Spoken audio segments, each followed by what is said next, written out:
ስነስርዓት ምንድነው ታወሩት አልገባኝ። ጌታቸው ረዳና ቡድኑ መጀመሪያ ያላቸው ምን እንደሆነ ታውቃለህ? መጀመሪያ ገና ሲቀመጡ ያላቸው ነገር አሁን ሁሉን ነገር ተውትና ቀይ ባህር ለማስመለስ እንዝመት አብረን 250,000 ሰራዊት አለኝ ብሎ ለአሜሪካዎች ሁሉ ተናግሯል።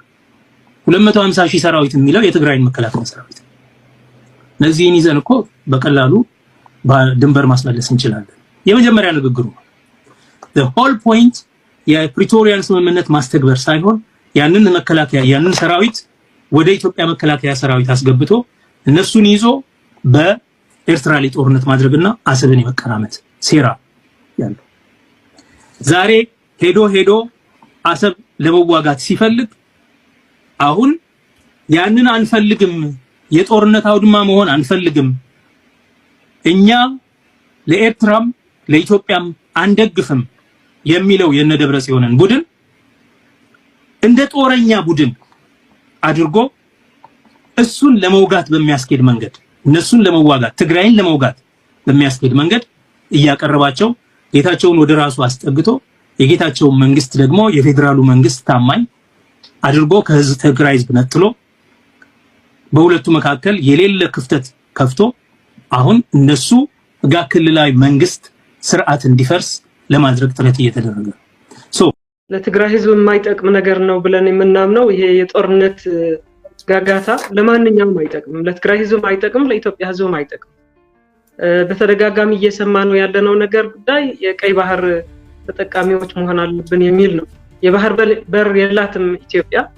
ስለዚህ የባህር በር እንደሌላት ሀገር መጠን በዓለም አቀፍ ህግ መሰረት እንዴት አድርጋ ከዓለም መገናኘት እንዳለባት የተቀመጠ ህግ አለ።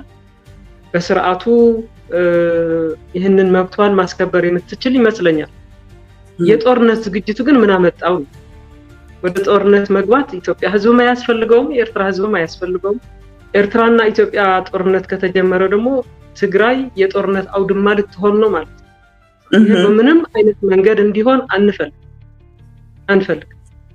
የፈለገ ፍላጎት ሊኖረው ይችላል ፌደራል መንግስት ወይም ኤርትራ መንግስትም የራሳቸው ፍላጎት ሊኖራቸው ይችላል።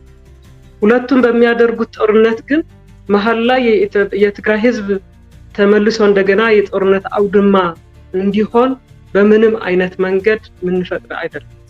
ፍላጎታቸውን በሰላማዊ መንገድ ማሟላት የሚችሉበትን ሁኔታ መፍጠር አለባቸው የሚል እምነት ነው ያለን።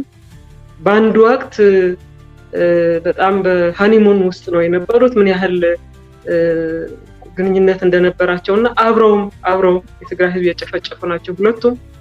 አሁን ተመልሰው ደግሞ እርስ በርሳቸው በሚጋጩበት ጊዜ ወይም ወደ ጦርነት በሚገቡበት ጊዜ ትግራይ ህዝብ እንደገና በድጋሚ ተጎጂ የሚሆንበት ሁኔታ መፈጠር የለበትም የሚል እምነት ነው ያለው።